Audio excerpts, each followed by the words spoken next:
Kodėl tu mane filmuoji? Kodėl ne? Tai jūs iš vis net neklausat mano sutikimo jokio.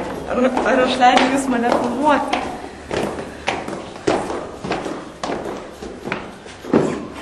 Šiaip aš einu į darbą, tai ką jūs iki pat darbo mane filmuos?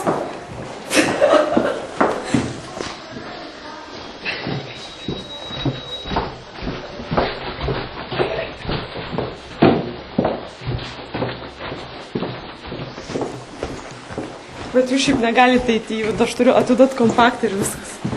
Aš jūsų ten neleisiu, šiaip negalime. Labą dieną. Aš nežinau, jie sako, šiaip negalime. Aš jau nenoriu, kad jie čia būtų, bet šiaip jie patys atėjo. Va, kad normaliai dabar šiandien. Dabar aš noriu atiduot kompaktą, kur perduodami. Į Šekspyras. Ir jie neįrašė į diskelį, bet...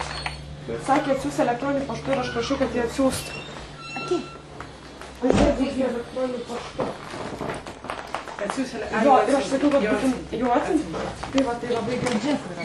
Buvau Oskaras Zasai. Nu, visose buvau. Tai viskas, baigiu. Visose kavinėse buvau ir jie sakė, pagalvos, kad man paskambins. Nes jie iškart negali nuspręsti. Tai va. Gerai. Tai aš jau kaip šiandien ir baigiau. Gerai, tada atsiprašau šitą incidentą, čia kažkoks nesusipratimas. Viso geriausias. Sveiki.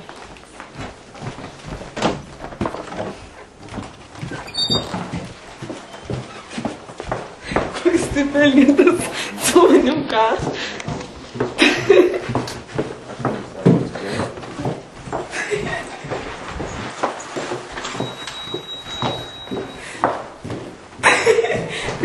Aš šiaip dabar einu į Pilies narį, tai tu manęs taisi Pilies narį.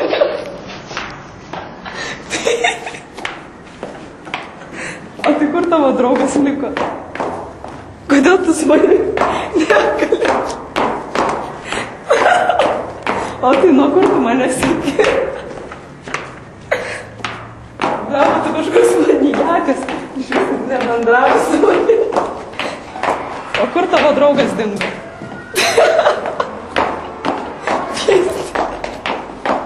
Čia tai geras. Tai žinai, kad aš turiu tokį labai fainą draugą, jis labai garbanotas. Jeigu nueisi su manimi iki Pilies narės, galėsi ir jį pafilmuoti. Liaudžiu, man kaip buvo nemalonu, kai aš ėjau į darbą ir tu mane filmavai darbą, kaip aš atrodžiau iš savo redaktorę. O jeigu aš bėgsiu ir tu bėgsi? Ką, nebėgi?